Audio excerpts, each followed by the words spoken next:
At pagkatapos ng ilang minuto, makikita ang hukbo ng Pendragon na naglalakbay sa loob ng kuweba. At habang hawak-hawak ni Karta ang torch, makikita na pinapangunahan nito ang kanilang grupo sa paglalakad sa kailaliman ng kuweba kung saan ang mga ito'y napapalibutan ng mga maliliwanag na kristal.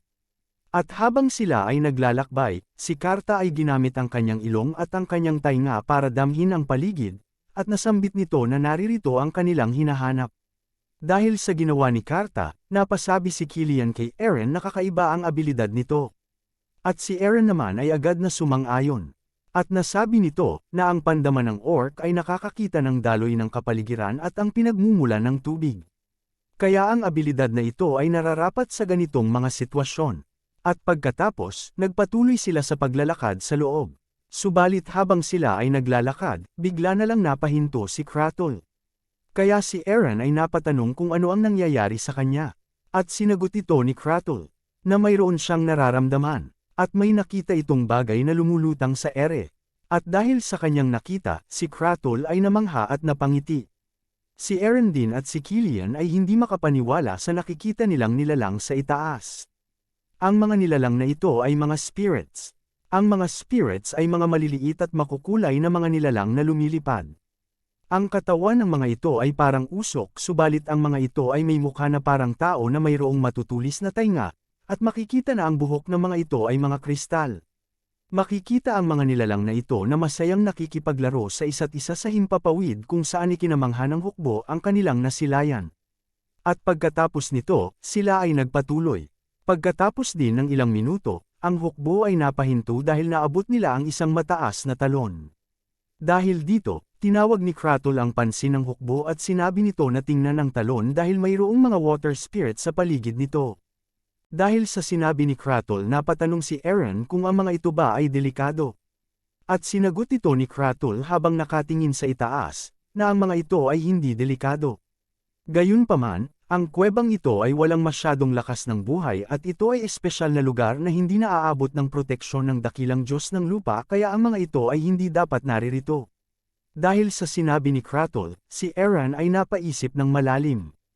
At si Killian naman ay nasambit na maaari ang dahilan kung bakit ang mga ito ay naririto ay dahil ang mga ito ay hindi makalabas. Subalit dahil sa nakita ni Karta, nasambit nito na mayroon siyang nakikitang hagdan sa likod ng tubig.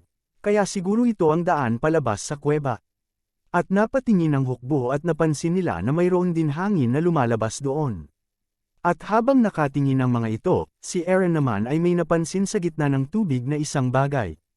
Kaya nasambit nito sa hukbo habang tinuturo sa kanila na mayroon siyang nakikitang kumikinang sa gitna ng talon, at ito ay may hugis na plato.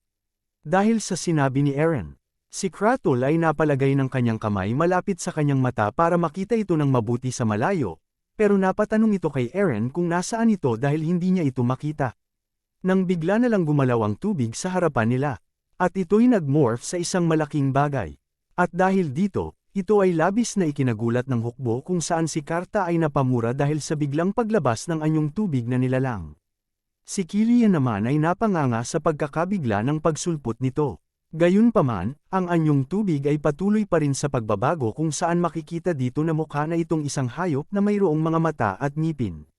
At dahil dito ay nanlaki ang mga mata ni Eren sa kanyang nakikita, at napanganga din ito sa nangyayari. At habang patuloy ang nilalang sa pagpapalit ng anyo, at dahil sa paglabas nito, napatingin si Kratos dito at nasambit nito na ang water spirits ay naririto. At pagkatapos ng mga water spirits sa pagbabagong anyo, naghugis ito ng kagaya ng isang malaking pagong, kung saan labis na ikinabahala ng hukbo. At dahil dito, muling nagulat si Karta at Eren, kaya napatanong si Eren kung ito ba ay naghugis hayop. At nasambit ni Karta na ito ay naghugis pagong na gawa sa tubig. At habang ang mga ito ay nag-uusap, ang anyong tubig ay nagmorph din ng kanyang mga kamay, kung saan kaagad nitong ginamit ang kanyang kamay para atakihin ang hukbo na nasa kanyang harapan. Subalit agad na nakaiwas si Eren, Karta at si Killian sa kanyang pinakawalan na atake. Dahil dito, hindi makapaniwala si Eren na sila ay inaatake nito, at nasambit ni Kratos na baka ito ay may pinoprotektahang kayamanan. Kaya napatanong si Eren kung ano ang kayamanan na tinutukoy niya, At sinagot ito ni Kratul na baka ito ay ang bagay na kanyang nakita sa gitna ng talon. At nasambit ni Kratul habang patuloy sa pag-aatake ang Water Spirit, na kahit na sinabi niya kanina, na walang proteksyon dito galing sa dakilang Diyos ng lupa, ay tiyak na mayroong bagay dito na nararamdaman ng Water Spirit para ito'y umatake sa kanila. At nasambit ni Eren, na alang-alang sa pagprotekta ng kayamanan, ang Water Spirits ay handang durugan ang mga ito. At sumang-ayon si Kratul sa sinabi ni Eren, at nasambit nito na mukha nga na yun nga ang layunin ng mga nilalang. Ngunit habang nakaharap sila sa Water Spirit, si Eren ay napatingin dito at may naramdaman ito sa kanyang hawak na espada kaya hinigpitan nito ang pagkakahawak at naisipan nito na lumakad papalapit sa malaking anyong tubig. At dahil dito ang anyong tubig na nilalang na ito ay nagpakawala ng malakas na sigaw para takutin si Eren, subalit patuloy pa din ito sa paglalakad.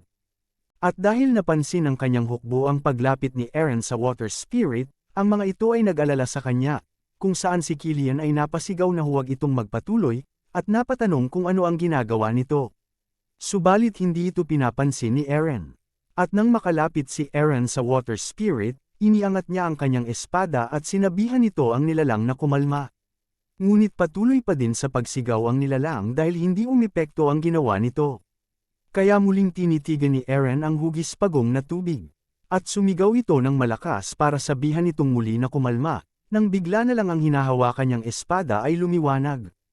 At habang nakaangat ang kanyang sandata, ito ay nagpalabas ng napakalakas na enerhiya kung saan ang Water Spirit ay unti-unting lumobo at sumabog. At dahil sa pangyayari, ang mga orcs ay hindi makapaniwala, kaya si Karta ay napanganga sa kanyang nakita. At pagkatapos ng pangyayari, makikita si Eren na patuloy pa din na nakatayo sa kinatatayuan at nakapikit ang mata nito habang naliligo sa tubig na nanggaling sa pagsabog ng nilalang.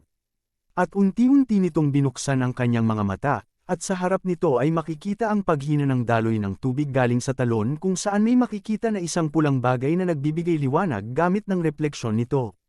Ito ay isang pulang shield na gawa sa ginto at makikita dito na mayroong mamahaling bato na nakaukit sa gitna at may marka ng puting dragon. Kaya kinuha ito kagad ni Eren, at binigay niya ito kay Killian. At nagpatuloy ang hukbo na umakyat sa hagdan na kanilang nakita sa likod ng talon. At habang patuloy ang mga ito sa pag-akyat ay hawak-hawak ni Killian ang shield, at dahil naisip nito na mayroon pinuprotektahan ang Water Spirit ay nasambit nito kay Eren na ibig sabihin ang shield na kanilang nakuha ay ang kayamanan na pinuprotektahan nito. At dagdag pa nito, na ang shield na ito ay napakaganda dahil napapagaling nito ang mga sugat ng kung sino ang humahawak, at pati ng mga sugat ng mga sundalo. Kaya sumang-ayon na lang si Eren dito at nagpatuloy lang sa pag-akyat, at dahil nakita ni Kratul ang kanyang ginawa. Nasambit nito kay Eren, na ito'y nakakamangha dahil nagawa nitong itulak papalayo ang mga Water Spirits. At natanong nito, kung ito ba ang ibig sabihin ng sinabi niyang kapangyarihan kagabi, ang kapangyarihan ng espada ng kanilang pamilya. At sa sinabi ni Kratul, napatingin na lang si Eren sa kanyang espada at napabuntong hininga. At nasabi nito na hindi niya ito naiintindihan dahil mayroon itong naramdaman at bigla na lang lumabas ang kapangyarihan sa espada. At sa sinabi ni Eren, ang dalawang orc ay napatingin na lang sa kanya at nasabi ni Kratul na ang kanyang mukha ay hindi maipinta. At patawang nasabi ni Karta, na ito'y dulot lamang ng lakas ng deity. At dahil sa sinabi ni Kratul, si Killian ay hindi sumang-ayon at napasigaw ito kung ano ang pinagsasabi nito. Dahil ang lahat ng kanilang lakas ay nanggagaling sa Pendragon. Kaya napaisip si Eren na tama ito, dahil ang lakas ni Soldrake ay lakas din ng Pendragon. Sa madaling salita, hindi ito ang kanyang kapangyarihan. At muling bumalik sa kanya ang mga alaala ni Eren, at ito'y muling kinainis niya kaya ito'y napapikit. Dahil sa isip nito ang katauhan nito ay si Ravenvalve. At pagkatapos ng matagal na paglalakbay, ang hukbo ay nakalabas sa kuweba kung saan sa kanilang harapan ay mayroong mahabang tulay na gawa sa bato na napapaligiran din ng mga batong haligi. At sa dulo ng tulay, makikita ang kanilang pakay na musoleo. At dahil sa pagdating ng mga ito, nasabi ni Killian na sa wakas ay nakarating din sila dito. At si Eren naman ay sumang-ayon sa kanyang sinabi. At habang nakatitig ito sa gusali, ay nakamasid din sa kanila si Soldrake sa paligid. At nagpatuloy ang hukbo sa pagtawid sa tulay, at pagkatapos ng ilang minuto ay naabot din nila ang harap ng musoleo. kung saan ang mga ito ay napatingin sa paligid, at habang ang mga ito ay patuloy sa pagmamasid, bigla na lang lumiwanag ang espada ni Eren. Kung saan ito'y napansin ni Killian, kaya tinawag nito si Eren para sabihan, ngunit napansin na din ito ni Eren kaagad at nasambit nito na ang espada ay nagre-react sa musoleo. Kaya agad nitong kinuha ang espada sa takip at itinutok sa pasukan ng musoleo. Kung saan muling lumiwanag ang dulo ng espada at bigla na lang bumukas ang pinto ng gusali kung saan may napakaraming usok ang lumabas. Si Karta ay nagtaka kung bakit mayroong usok na lumalabas sa gusali, at si Killian naman ay napanganga sa pagbukas ng musoleo. At si Eren ay napatitig na lang din, nang bigla na lang nanlaki ang mga mata nito, dahil sa loob ng usok ay may nakikita siyang anino. Kaya agad itong sumigaw sa kanyang hukbo na mayroong paparating at hinanda nito ang kanyang sarili. At dahil sa nakita niyang hugis ng anino ay napaisip si Eren kung ito ba ay mangangabayo. At nang makalapit ang nilalang, unang lumabas ang mga paa ng kabayo kung saan ito ay nagliliwanag at napupuno ng aura. At nang tuluyan itong makalabas makikita ang isang tao na nakasakay sa kabayo kung saan siya at ang sinasakyan nito ay nagliliwanag at napupuno din ng malakas na aura. Dahil sa paglabas ng nagliliwanag na nilalang ay napasigaw si Kratul at Karta sa kanilang nakita, kung saan napamura si Karta. Subalit si Killian ay nakilala ito, at napatanong ito. Ngunit bago pa man ito matapos ang kanyang sasabihin, nasambit ni Eren ang kanyang pangalan, at ito ay si Gordon. At habang nasa kay Gordon ang atensyon ay napatiyo ang kabayo nito, at napatanong ang mga tao sa paligid kung ito ba ay talagang si Gordon Pendragon. At habang nakaharap sa isa't isa ang hukbo at si Gordon, napatanong si Karta kay Gordon kung ito ba ay ang naunang duke bago kay Eren. At muling natanong ng pasigaw ni Killian kung ito ba ay ang totoong dating duke. Dahil pamilyar ito sa kanya dahil siya ang kanyang pinagsisilbihan na master bago pa ito nagsilbi kay Eren. At si Eren ay makikita lang na nanlalaki ang mata at walang may masabi. At napaisip ito na si Gordon ay may maaliwalas na katawan kaya siguro ito ay isang kaluluwa. Subalit, napatanong ito bigla sa kanyang sarili kung bakit nito kilala ang pangalan ng lalaking ito. Nang biglang bumalik muli sa kanya ang alaala ng nakaraan ni Eren, kung saan makikita si Gordon, ang kanyang ama na namatay. Kaya dahil dito siya ay muling nainis dahil hindi nito maintindihan kung bakit niya ito paulit-ulit na nakikita, dahil ang katauhan nito ay si Raven. At habang ito ay nasa malalim na pag-iisip, si Gordon ay itinaas ang kanyang espada kung saan ito ay nagpakawala ng liwanag papunta sa kalangitan. Kung saan napatingin ang hukbo ng mga Pendragon, subalit agad din ang mga ito na nasilaw kaya ang mga ito ay napatakip ng kanilang mga mata. At nang unti-unting nawala ang liwanag ay unti-unti din na napabukas si Eren ng kanyang mga mata. Subalit agad din ito na nanlaki dahil sa kanyang nakita, dahil sa itaas ng himpapawid at sa liwanag ng buwan ay makikita ang anino ng puting dragon na si Soldrake, kaya nang makita din ito ng mga kawal ng Pendragon ay ang mga ito ay napanganga dahil sa ganda ng nilalang na ito. Ang nilalang ay may naglalakihang puting pakpak na pinupuno ang kalangitan. Makikita din ang pagkamangha ng mga orcs dito, dahil ang dragon ay mayroon din naglalakihan at naggagandahang sungay na kulay ginto. Subalit si Kazal naman at Tata ay hindi mapigilan ng panginginig at pag-iyak sa takot, dahil sa matatalim at kumikintab na mga mata nito. At dahil sa paglabas ng dragon, si Eren ay napatitig sa napakagandang nilalang at nasambit nito na sa wakas ay nagpakita ka rin. Soldrake. Ito ay ang puting dragon at ang deity ng kagubatan ng Anacona. At pagkatapos, si Soldrake ay nagpakawala ng malakas na sigaw kung saan naaga nito ang pansin ng lahat ng tao na nasa labas ng musoleo, at ito'y unti-unting bumaba papunta sa tabi ni Gordon. Kung saan paglapag nito ay ginalaw nito ang kanyang buntot papunta sa harap nito. At dahil sa paglabas ng dragon, natigilan ang hukbo sa kanilang kinatatayuan, at si Killian ay napasambit kung gaano ito kaganda. At ang mga orcs naman ay napatingin din dito sa pagkamangha. At si Eren naman ay patuloy lang sa pagtitig kay Soldrake, at nakatitig lang din si Soldrake pabalik sa kanya. Nang may bigla itong narinig na boses. Ikaw, sino ka, wika nito. At ito ay labis na ikinagulat ni Eren kaya ito ay napa-atras sa kanyang kinatatayuan at napatingin kay Gordon, ngunit napansin ito na ito'y hindi naman gumagalaw. At dahil sa narinig nilang boses, napatanong si Killian kung ang dating lord ba nito na si Gordon ang nagsalita. Ngunit pinigilan ito ni Karta at sinabihan na hindi ito posible dahil ito ay isang kaluluwa. Ngunit sa isip ni Eren ay kagaya din ito ng dati, balik sa nakaraan noong siya pa si Raven at una niyang nakilala si Eren sa panahon ng digmaan, kung saan siya pumasok sa tent ng mga Pendragon. At pagpasok nito, mayroon din itong narinig na boses na nagtatanong kung sino ito. Kaya balik sa kasalukuyan, napansin niya na ang boses niya na narinig ngayon ay kaboses ng kanyang narinig sa nakaraan. Sa madaling salita, ang nilalang na nagsalita at nagsasalita ngayon ay hindi si Eren o si Gordon kundi si Sol Drake. At ito ay nakikipag-usap sa kanya. At muling nagsalita si Sol Drake, "Ikaw, sino ka?" Wika ulit nito.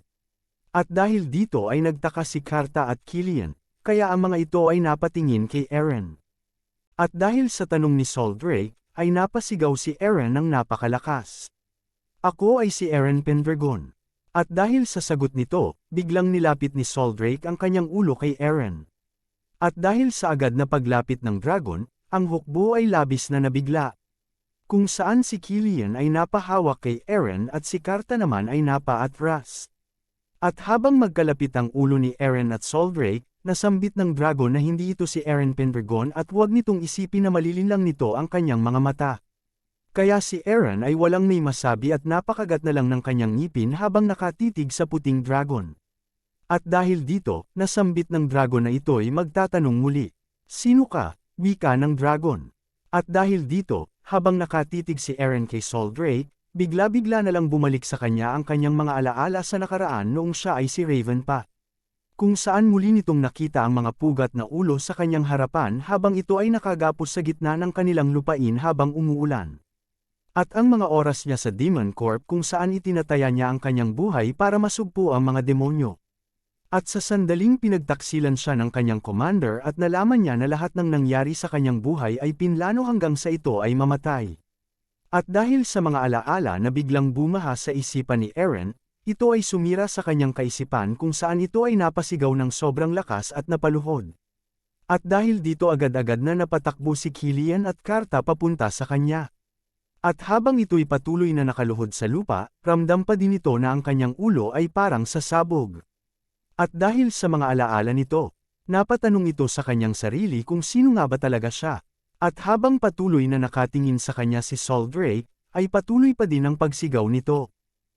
Habang patuloy pa rin ang pagsigaw ni Eren sa sakit na kanyang nararamdaman sa ulo, ay biglang lumapit si Sol Drake sa kanya. Kaya sina Killian at Karta ay napasigaw habang papalapit kay Eren. Subalit tiningnan ni Sol Drake ang mga ito kaya sila ay natigilan, at pagkatapos ay binalik nito ang kanyang atensyon kay Eren at patuloy na nagtanong kung sino ito. Kaya mas lalong sumakit ang ulo ni Eren at ito'y muling napasigaw. At dahil dito, muling bumalik ang kanyang mga alaala, kung saan nakita niya ulit ang mga senaryo ng kanyang nakaraan noong siya ay si Raven pa.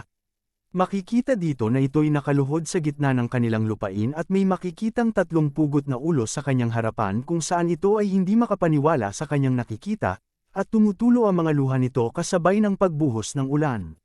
Makikita rin kung paano sinunog ang kanilang mansyon kung saan siya ay inutusan na sumali sa Demon Corp para sa kanyang kalayaan. At bumalik tayo kay Eren, kung saan siya ay napaisip kung bakit bumabaha sa kanya ang mga masasamang alaala dahil ayaw niya at hindi niya gusto na makita itong muli. Habang patuloy na sumasakit ang kanyang ulo, ay patuloy rin ang pagbalik ng mga masasamang alaala nito, kung saan muling nakita ni Eren ang nakaraan noong ito'y unang binigay kay Baltai, ang leader at ang commander ng Demon Corp, para maging kanilang alipin. At kung saan ito ay nakikipaglaban ng matindi sa isang orc, kung saan tinataya nito ang kanyang buhay. At ang una nilang pagkikita ni Eren sa digmaan, at ang oras din na nakita niya na ito'y napugutan ng ulo, at kung saan siya ay tinraidor ni Baltai at nalaman niya na sa simula pa lang ay pinlano na ang kanyang kamatayan. Dahil dito, si Eren ay napaisip na ang mga alaalang ito ay pilit na ipinapakita sa kanya ng dragon. Balik tayo kung saan si Eren ay nasa lupa at hawak-hawak ang kanyang ulo sa sakit. Subalit si Sol Drake ay nagpupumilit pa rin dito na sabihin kung sino siya, at paulit-ulit niya itong tinatanong. Kaya nalilito na si Eren kung sino ba talaga ang totoo niyang katauhan. Nang muling may biglang pumasok sa kanya na alaala kung saan may nakikita siya na isang sanggol habang hawak-hawak ito ng kanyang ama at ina. Kaya ito'y napatanong kung anong memorya ito. Subalit napansin nito na ang kanyang nakikita ay ang asawa ng duke na kanyang ina na si Helene. At ang nakaraang duke na si Gordon. Kaya napagtanto nito na ang sanggol na ito ay si Eren. At ang sanggol na yon ay siya sa kasalukuyan. Pero sa isip nito, na hindi ito maaari dahil ang katauhan nito ay si Raven.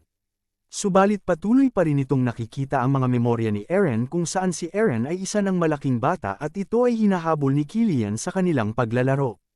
At makikita din na kasama nito ang kanyang mga nakababatang kapatid na si Irene at Mia habang ito ay maliliit pa na masayang nag-uusap sa isang silid.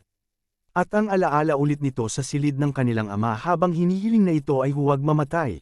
Ngunit si Gordon ay napataas na lang ng kanyang kamay habang nakatingin kay Eren. Hanggang sa ito ay mapapikit at mawala ng buhay, na labis ikinadurog ng puso ng pamilya. At makikita kung saan si Eren ay malaki na, at ito ay may hawak-hawak na brush para sa pagpipinta habang ito ay nakaupo sa isang malaking silid.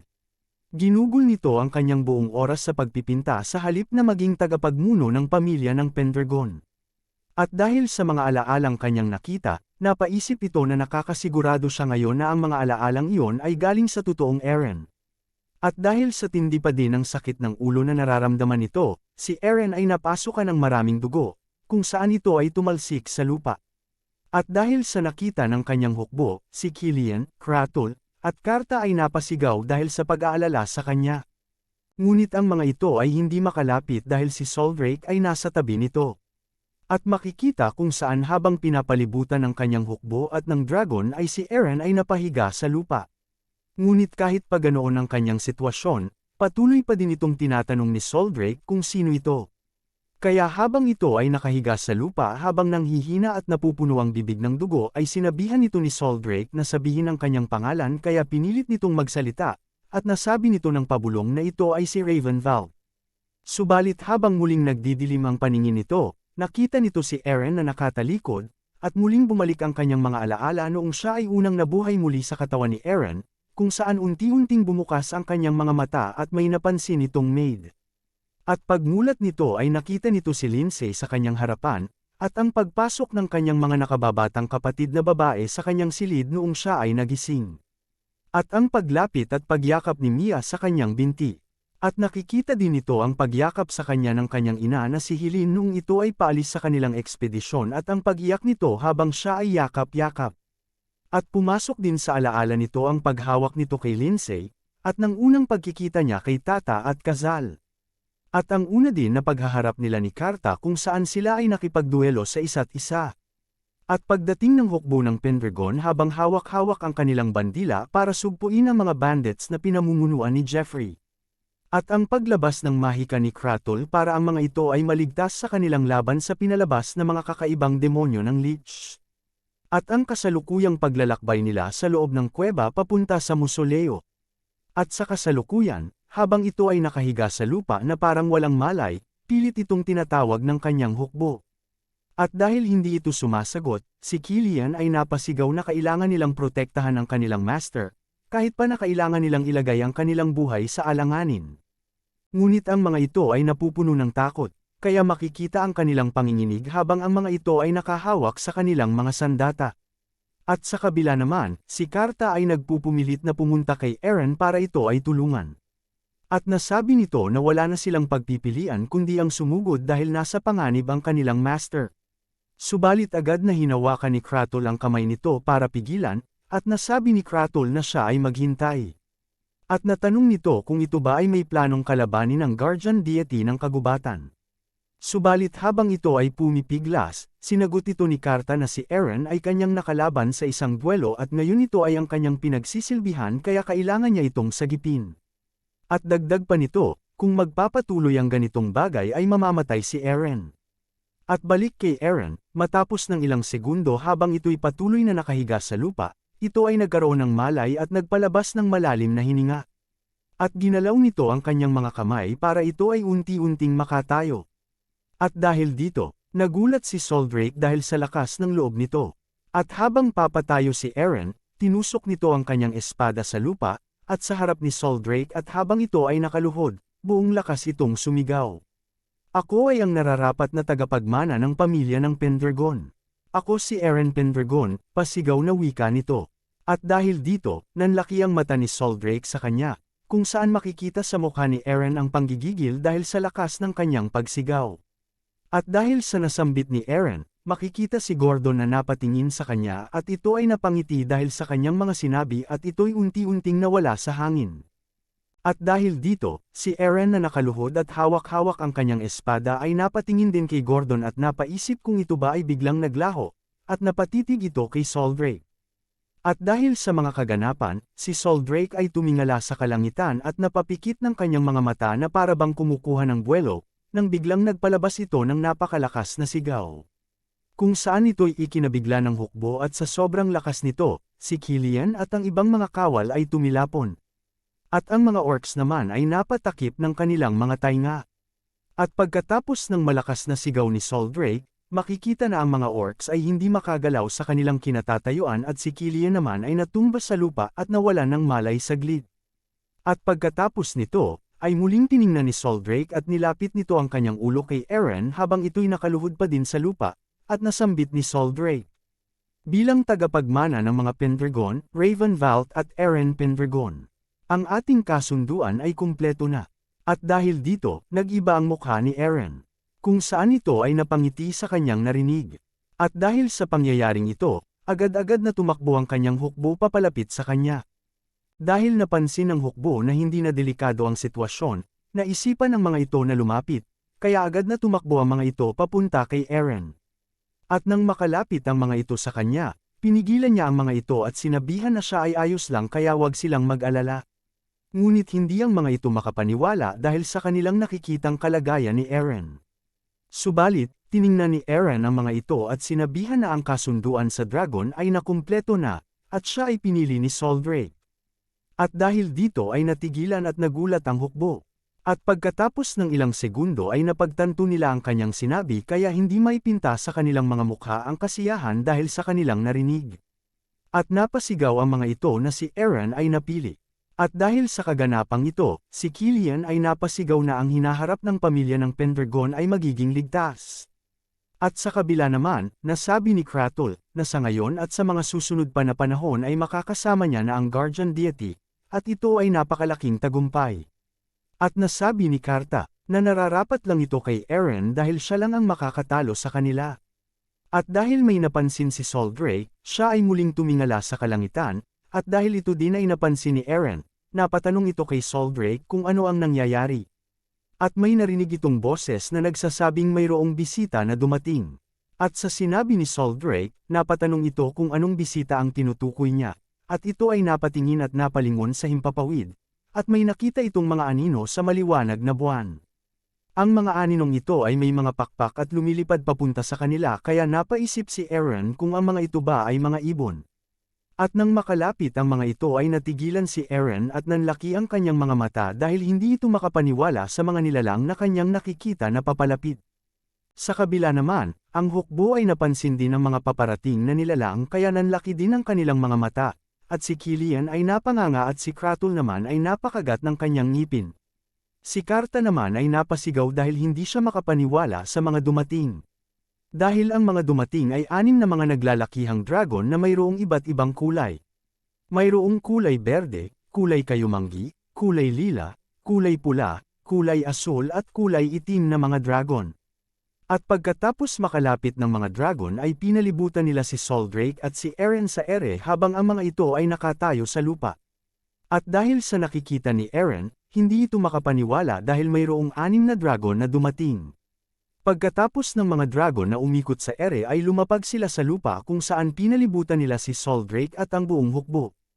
At dahil dito makikita ang malakas na panginginig ni Kazal at Tata, kung saan si Kazal ay mahigpit na yumiyakap kay Tata.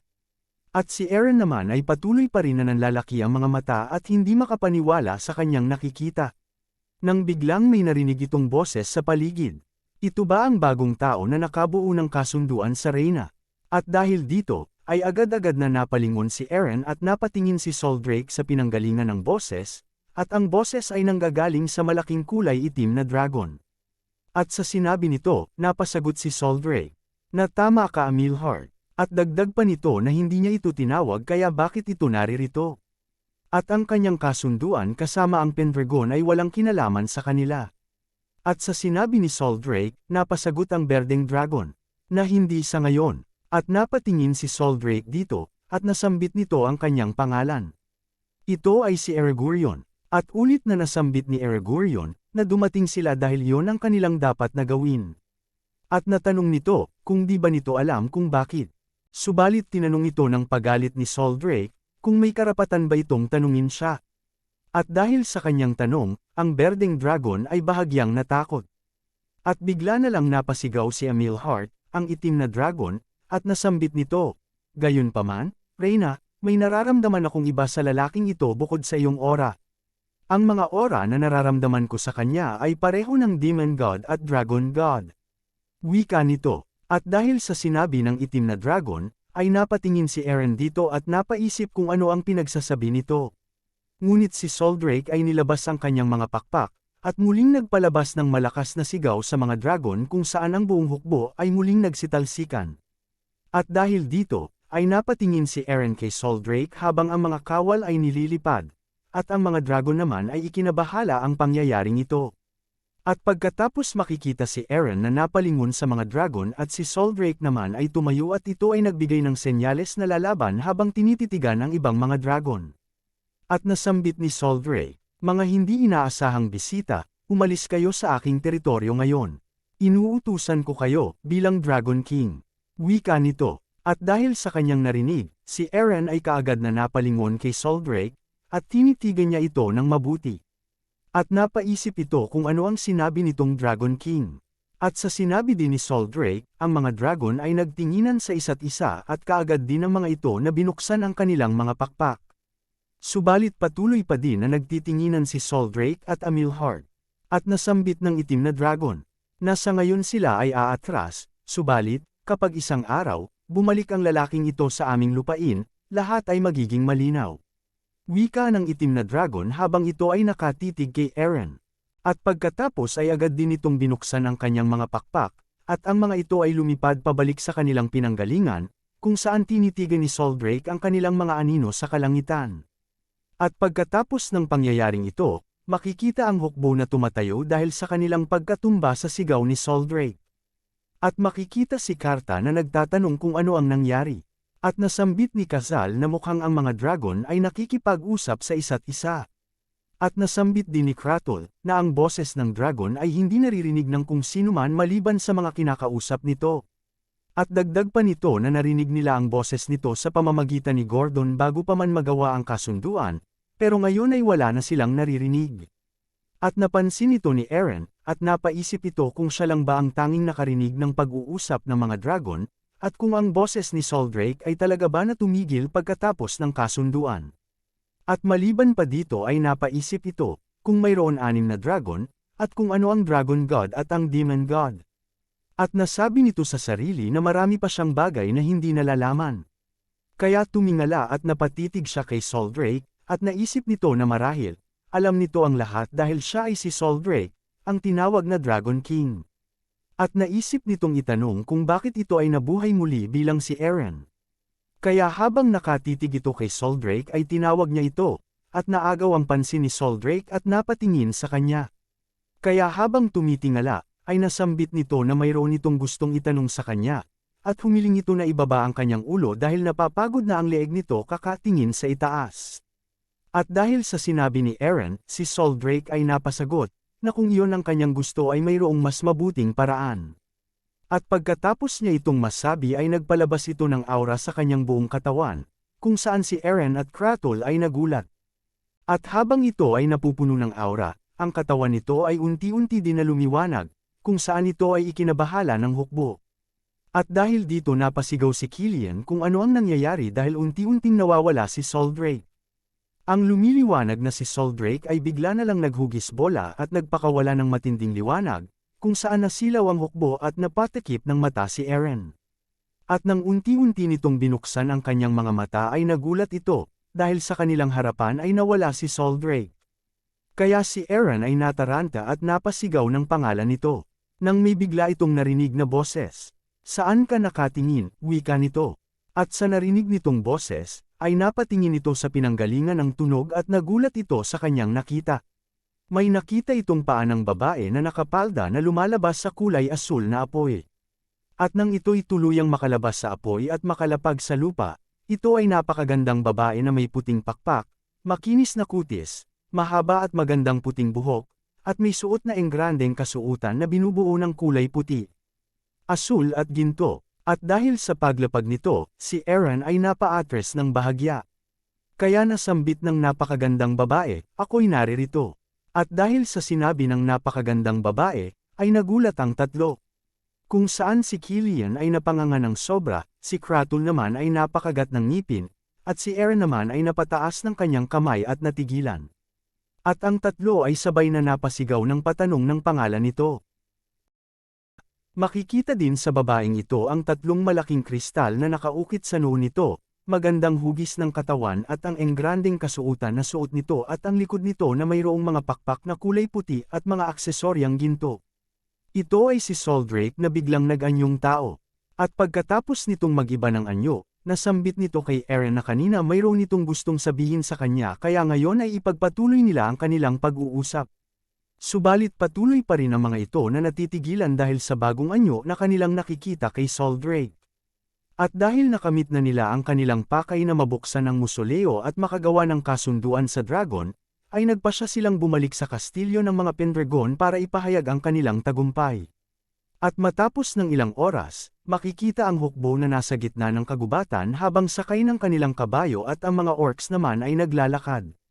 Makikita din si Aaron at si Soldrake na nag-uusap pero ang mga ito ay hindi nila ibinubuka ang kanilang mga bibig kaya napansin ito ni Karta. At dahil dito, tinawag nito ang kanyang katabi na si Killian at napatanong ito sa kanya kung ano ang pinag-uusapan nina Aaron at Soldrake. Ngunit tiningnan nito nang naiinis ni Killian at natanong niya kung bakit sa kanya ito nagtatanong, at nasambit nito kung gusto niyang malaman ay bakit hindi na lang nito tanungin ang dalawa. At dahil sa sinabi ni Killian, nilihis ni Karta ang kanyang mga mata na parabang nahihiya. At dahil napansin nito ni Kratul, nasambit nito na ang mga Anaconda orcs ay hindi makakalapit sa guardian deity ng kagubatan ng basta-basta. Pero sinabihan nito ni Killian, na kahit pa ganoon ay hindi pa rin nila maririnig ang sinasabi nila, dahil hindi din nila maririnig ang boses ni Soldrake, at sa hindi malamang kadahilanan ay hindi din nila naririnig ang boses ng kanilang master. At dagdag pa ni Killian, na ang dragon na nagbagong anyo bilang isang tao ay hindi niya pa naririnig. At habang ito'y patuloy na nakatingin sa likuran ni Aaron at Soldrake, habang ang dalawa ay patuloy sa pag-uusap. Nasambit ni Soldrake, na ang taong anyo nito ay napakaganda bilang isang dragon. At sa sinabi ni Killian, si Karta ay naguluhan at si Kratul naman ay nasabing, bilang orc ay hindi namin masasabi ang pagkakaiba. At dagdag pa nito na kapag nakita ka ng kanyang mga mata, ang buong katawan mo ay matitigilan sa takot. At balik tayo habang nakikipag-usap si Aaron kay Soldrake habang nakasakay siya sa kanyang kabayo, natanong nito kung sino ang 6 na dragon na dumating, dahil mukha ang mga ito ay hindi nasisiyahan sa kanilang nabuong kasunduan at kung ano ang kanilang pinag-aawayan. Ngunit sinagot siya ni Soldrake, na tanging ang oras lamang ang makakasagot nito. At dahil sa sagot ni Soldrake, natigilan si Aaron at napatingin na lang sa kanya. At nasambit niya, na pinakita niya ang kanyang mga alaala ng nakaraan bilang si Raven. Kaya siguradong alam nito ang hindi maipaliwanag na pagkamatay ng totoong Aaron at ang kanyang sarili. Gayon din, ang mga nasambit ni Baltai, ay tiyak na may alam ito tungkol dito at kung bakit ito ay nabuhay bilang si Aaron. Subalit muling tiningnan nito ni Soldrake, at muling nasambit na ang oras lamang ang makakasagot nito. At dahil dito, si Aaron ay nainis sa mga sagot niya at napatitig lang sa kanya. At naiinis nitong pasigaw na nasabi habang tinuturo si Soldrake, na yun na lang ang lagi nitong sinasagot. Kaya sabihin na nito ngayon sa kanya ang lahat ng kanyang dapat malaman. At dahil dito nasambit ni Soldrake, na ito ay kakaiba dahil siya ay madaldal, hindi katulad ng mga dating Pendragon na bihira lang na makipag-usap sa kanya. At sa sinabi ni Soldrake, napatingin na lang muli si Aaron sa kanya. At ito ay napahawak na lang sa kanyang ulo at napaisip kung ano ang problema nito. At napaisip ito dahil inaakala nito na sa pamamagitan ng paggawa ng kasunduan, ay sa wakas mayroon din itong mauunawaan sa lahat ng pangyayari sa kanya. At habang malalim si Eren na nag-iisip, bigla na lang itong may naramdamang isang bagay na mapanganib na papalapit. At ito ay isang higanteng ahas na bigla na lang sumulpot sa kanilang harapan at kaagad silang inatake. At dahil sa paglabas nito, nagulat ang hukbo at napasigaw si Killian na may demonyong lumabas. At si Karta naman ay napasambit na ito ay isang malaking demonyo. At habang sumusugod ang demonyong ahas, hinawakan ni Eren ang espada nito para ito ay hiwain, subalit bago pa man ito may palabas sa takip, agad-agad at napakabilis itong napatay ni Soldrake sa pamamagitan ng pagsunggab niya sa katawan ng demonyo, kung saan makikita na ang parte ng katawan nito ay nabutas dahil ito ay hawak-hawak ni Soldrake. At dahil sa kaganapang ito, hindi makapaniwala ang hukbo kung saan napanganga si Karta at Killian sa pagkabigla. At nanlaki din ang mga mata ni Eren sa kanyang nakita. Dahil sa bilis ni Soldrake ay agad nitong napatay ang kalaban ng walang kahirap-hirap. At nang ito ay makalapag, makikita sa kamay nito ang hawak-hawak niya na nagdudugong karne galing sa ahas na kanyang sinunggaban, kung saan ito ay kanyang tiningnan at makikita na binuksan nito ang kanyang bibig at ito ay kanyang kinain. At dahil sa tanawing ito, makikita na ang mga kawal ay nabigla at natakot, kung saan si Tata at Kazal ay napasigaw sa kaba habang ang mga ito ay nanginginig sa takot. At nasambit ni Kazal na ito'y inaasahan niya sa isang dragon. At sa kabila naman, si Kratul at Karta ay patuloy lang na napatingin sa dragon, at nasambit ni Killian na kahit sa ganoong anyo, mukha pa din itong tao at napakagandang babae. Subalit, ito'y tiyak na hindi kumikilos tulad ng isang tao. Kaya habang nakatayo si Soldrake sa bato at patuloy sa pagkain ng karne ng demonyo, si Eren ay napatingin na lang sa kanya at walang may masabi. At pagkalipas ng ilang oras sa kanilang paglalakbay, dahil gabi na ay naisipan ng hukbo na magpahinga at magtayo ng kanilang tent. Kung saan makikita si Kratul na muling nakabantay sa labas. At makikita din sa paligid si Soldrake na nakaupo sa puno habang ito ay tumitingala sa maliwanag na buwan. Nang bigla na lang may tumawag sa kanya sa ibaba, at naagaw ang pansin nito. Ang tumawag sa kanya ay si Eren, habang may hawak na espada at daladala ang isang hayop na walang ulo. At inimbitahan nito si Soldrake na para siya ay samahan. Kaya agad nitong hiniwa ang hayop para makuha ang karne nito. At makikita natin na matapos nitong mahiwa ang mga karne ay gumawa si Eren ng apoy, kung saan makikita na ang dalawa ay nakaupo habang niluluto ni Eren ang kanyang karneng hiniwa. At pagkatapos maluto ng karne ay agad niya itong binigay kay Soldrake, kung saan ito ay nagulat. At nasambit ni Eren na kung ito ay nasa kanyang anyong tao ay kailangan itong kumain ng kagaya ng ginagawa niya. At ito'y pinagmasdan ni Soldrake, at ginaya din niya ang ginagawa ni Eren habang kinakain niya ang binigay nitong karne kung saan ito ay nginuya niyang mabuti. At nasabi nito kay Eren na siya ay kakaibang Pendragon.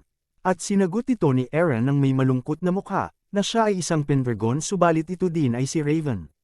Kaya napatingin na lang si Soldrake sa kanya dahil naramdaman din ito ang kalungkutan na nadarama ni Eren. Dahil dito ay natahimik ng saglit ang dalawa, at pagkatapos ay nasambit ni Eren, nahihinto na ito sa pagbanggit tungkol sa dati niyang sarili dahil hindi din ito maiintindihan. At dagdag pa nito, na ang pagluluto ay isa din sa bagay na madalas nitong gawin noon. At napatanong ito kay Soldrake. Hindi naman masama diba, wika nito. At muling napatingin lang si Soldrake sa kanya at walang nasabi. Kaya nasambit ni Eren, na mayroon itong gustong itanong sa kanya. Subalit bigla na lang si Soldrake na nagsalita. At lumabas sa bibig nito ay Sol. At naguluhan si Eren kung ano ang ibig niyang sabihin, at nasambit ni Soldrake habang may malaking ngiti sa kanyang mukha, na simula ngayon ay pwede niya itong tawagin Sol. At nanlaki ang mga mata ni Eren habang nakatingin kay Soldrake, at napaisip na unang beses niya itong nakitang tumawa, at nakumpirma niya na ang mga dragon ay marunong din pala na gumawa ng ganitong mukha kaya ito ay napangiti. At nasambit nito sa pagtawag sa kanyang pangalan. Sol, ano ang tungkol sa Dragon God at Demon God? Wika nito, ngunit bago pa man ito makatapos ay sinabihan nito ni Soldrake, na ang oras lamang ang makakasagot nito. At ito'y nagpatuloy sa pagkain. Kaya muling natigilan si Eren at natahimik. At ito'y napasigaw sa inis sa paulit-ulit nitong sagot. At pagkatapos ng kanilang mahabang paglalakbay, ay sa wakas nakabalik ang hukbo sa teritoryo ng mga Pendragon. Kung saan makikita ang maraming maids na nakalinya sa pasukan ng kanilang kastilyo para mag-abang sa pagbalik nila Eren. At makikita din ang pagtakbo ng kanyang pamilya papunta sa beranda ng kanilang mansyon kasama ni Lindsay at ng butler. At habang ang mga ito ay nasa beranda at nakatingin sa paparating na hukbo, nasambit ni Irene na sa wakas ay nagtagumpay din ang kanyang kuya. At si Helene naman, habang naiiyak ay nasambit din na ito ay kanyang ipinagmamalaki. At si Lindsay naman ay napaisip na ito'y labis na nag-alala kay Aaron noon na ang mga ito ay nagpaalam sa isa't isa sa Bellint Gate. Ngunit nagpapasalamat ito na siya ay maayos na nakabalik. At may sumigaw, nandito na siya, wika nito. At makikita ang pagpasok ni Aaron habang sakay ng kanyang kabayo at ang mga tao ay hindi mapigilan ng kaligayahan, at ang mga ito ay naghihiyawan sa tuwa habang sinisigaw ang pangalan nito. At makikita din ang pagpasok ng kanyang buong hukbo na patuloy na nakamarcha habang ang mga ito ay pinapalibutan ng napakaraming tao na naninirahan sa teritoryo ng Pendragon. At dahil sa nakita ni Lindsay at Irene, ang mga ito ay nagtaka kung sino ang mga kasama ni Aaron sa kanyang pagbalik. Dahil nakita ng mga ito si Tata at Kazal na masayang naglalakad kasama ng hukbo.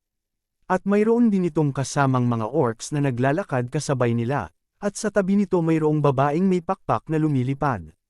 At dahil napansin din ito ng butler, ito ay napasigaw kung bakit mayroong goblin at harpy, at meron ding orc. At napatanong ito kung bakit ito mayroong kasamang mga demonyo. At dagdag pa nito kung sino ang babae na katabi nito na mayroong mga pakpak. At si Helene, habang nanlalaki ang mga mata, ay napasagot na ang babaeng iyon ay pamilyar sa kanya.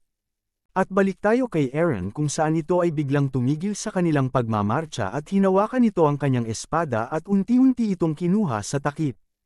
At habang kinukuha niya ito, tinawag nito ang pansin ng lahat ng tao sa paligid sa pamamagitan ng pagsigaw. At itinaas nito ang kanyang espada kung saan si Soldrake ay napahawak sa kamay nito, at buong lakas muli itong sumigaw. Ang mga Pendragon ay nagwagi. Ngayong araw, ang dragon ay makakasama nating muli, wika nito. At dahil sa mga sinabi ni Aaron, si Helene ay napatingin dito at si Irene naman at Lindsay ay naguluhan sa sinabi nito. Nang bigla na lang ang nakikita nilang babaeng may pakpak ay umilo ang mga kristal sa kanyang noo. At habang ito ay nasa itaas ni Aaron, unti-unti itong nagbago ng anyo, hanggang sa ito ay nagpalabas ng napakalakas at napakaliwanag na asul na aura kung saan tinakpan nito ang kalangitan. At dahil sa mga nakikita ni Mia, Irene at Lindsay, ang mga ito ay napanganga. Dahil sa nakikita nilang nag-aapoy na aura ay may unti-unting lumalabas. Kung saan unang lumabas ang napakalaking nguso kasama ng matatalim ng ngipin nito. At nang ito ay tuluyang makalabas, ito ay ang puting dragon na si Soldrake na kaagad na nagpakawala ng napakalakas na sigaw na naramdaman ng buong teritoryo. At dahil dito ang pamilya ng Pendragon ay napasigaw ng pangalan nito. At pagkatapos ng pag-ibang anyo ni Soldrake habang ito ay nasa himpapawid, makikita ang pagpasok ng hukbo sa kanilang kastilyo kung saan ang mga ito ay nagpasya na magkaroon ng piyesta dahil sa kanilang tagumpay. At dumating ang kinagabihan ng piyesta kung saan ito'y nagsimula ng pagputok ng mga magagandang paputok sa labas ng kastilyo. At sa loob, makikita ang napakaraming bisita na nobles kung saan ang mga ito ay masayang nakikipagkwentuhan sa isa't isa sa kanilang mga lamesa. At may makikita din dito na iba't ibang musikero kung saan may tumutugtog ng piano at gitara sa mga kababaihan. At makikita sa kabilang lamesa si Irene at Lindsay na nag-uusap. At dahil sa mga kaganapan sa loob ng kastilyo, si Lindsay ay masayang nasambit na ito'y napakalaking pagdiriwang at ito ang unang beses niyang makaranas nito.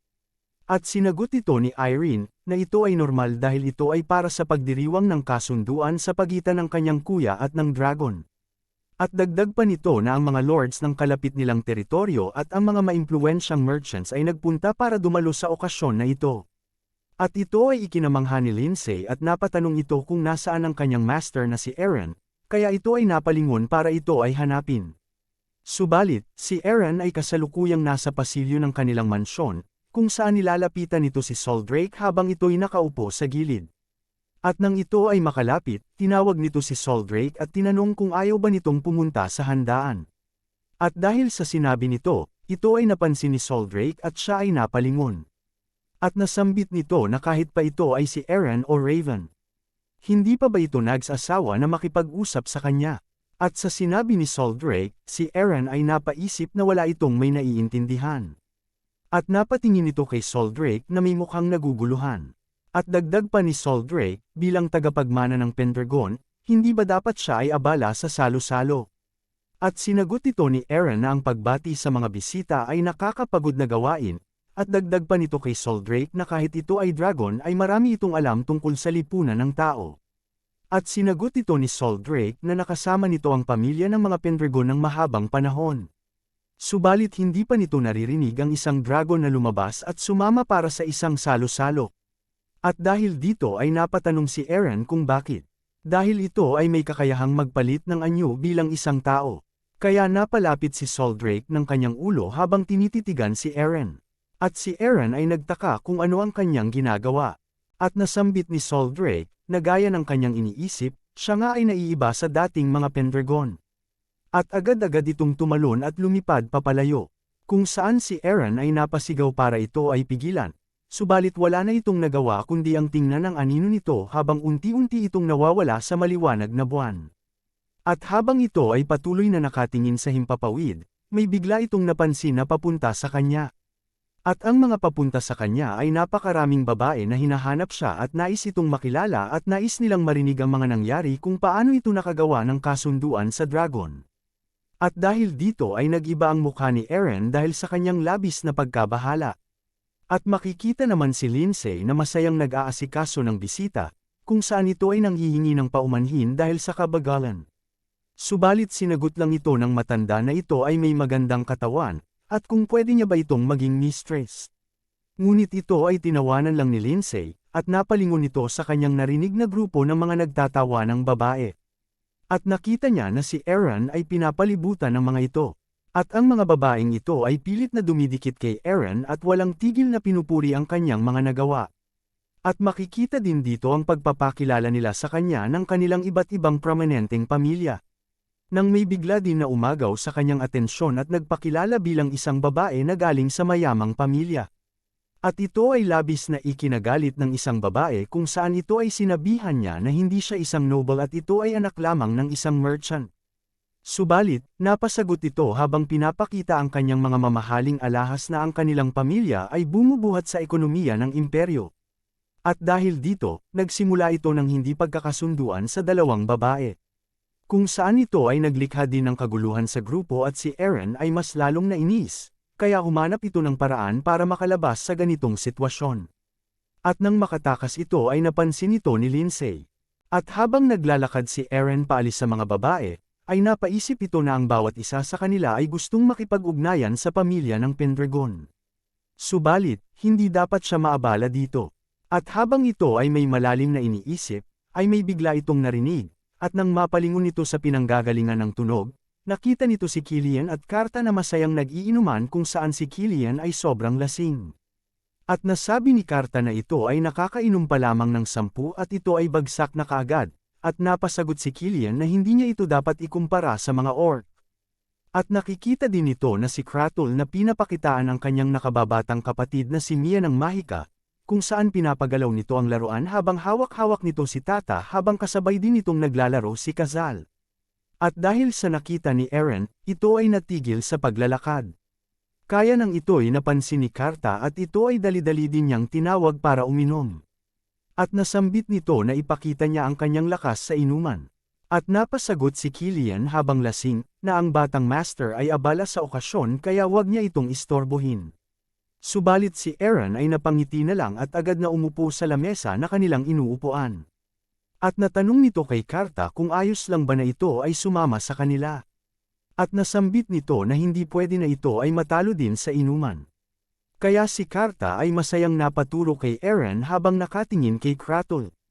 At ang mga kaganapang ito ay napansin ni Lindsay. At nakikita niya na si Eren ay labis ang kasiyahan habang napapalibutan ng kanyang mga kasamahan. At pagkatapos ng ilang oras matapos ang handaan, makikita si Eren na inaalalayan ni Lindsay dahil sa kalasingan. Kung saan sumasakit ang ulo nito kaya napatanong si Lindsay kung ito ba ay maayos lang. Pero ito ay nanghingi lang ng pasensya dahil ito ay naabala niya. Subalit sinagot ito ni Lindsay na ito ay ayos lang. At dahil masaya din ito na nakikita niya na siya ay masaya pagkatapos ng matagal na panahon, simula nang mamatay ang kanyang ama. Kaya sumang-ayon din si Aaron dito at napangiti sa kanyang mga sinabi. At habang papasok ang mga ito sa kanyang silid ay napatanong ito kung ano ang ginagawa ng kanyang ina dahil sobrang gabi na. At nang mabuksan nila ang pinto ay bumungad sa harap ni Aaron, ang mga babae na nakalinya sa kanyang harapan. Ito ay mga naggagandahang babae galing sa iba't ibang prominente at mayamang pamilya. At dahil dito ay nagulat si Aaron at naguluhan kung bakit ang mga ito naririto, kaya ito ay nagpalabas ng nakakatawang naiinip na mukha. Nang bigla na lang itong may narinig na nagsalita, "Mayroon ka bang nagugustuhan sa kanila?" Wika nito. Ito ay si Helene, ang ina ni Aaron at nasambit nito na dahil siya ay nakagawa ng kasunduan sa dragon, ay kailangan itong makagawa ng tagapagmana. At dagdag pa nito, ito ay ang kanyang responsibilidad bilang isang Pendragon kaya kailangan niyang pumili. At natanong ng kanyang ina, kung sino sa kanila ang gusto niya na magkaanak. At dahil dito makikita sa mukha ni Aaron at Lindsay ang labis na pagkagulat sa mga nasambit nito. Dahil sa labis na pagkabigla, napatanong si Aaron kung kailangan ba nitong pumili ng isa sa kanila para maging kanyang asawa. At sinagot ito ni Helene na siya ay tama dahil tungkulin niya ito bilang isang Pendragon.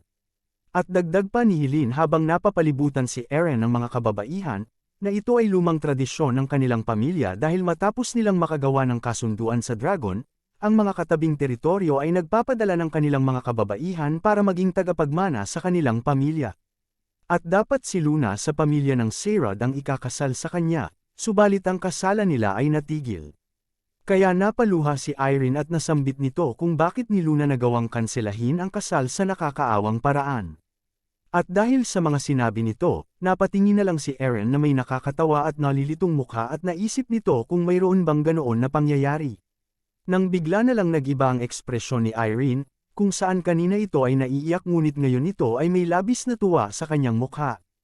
Kaya itinaas nito ang kanyang mga kamay at nasambit niya habang nasa harapan nito ang mga babae, na huwag mag-alala si Aaron dahil ngayong araw ang mga babae na naririto ay hindi mas mababa sa pamilya ng Serad.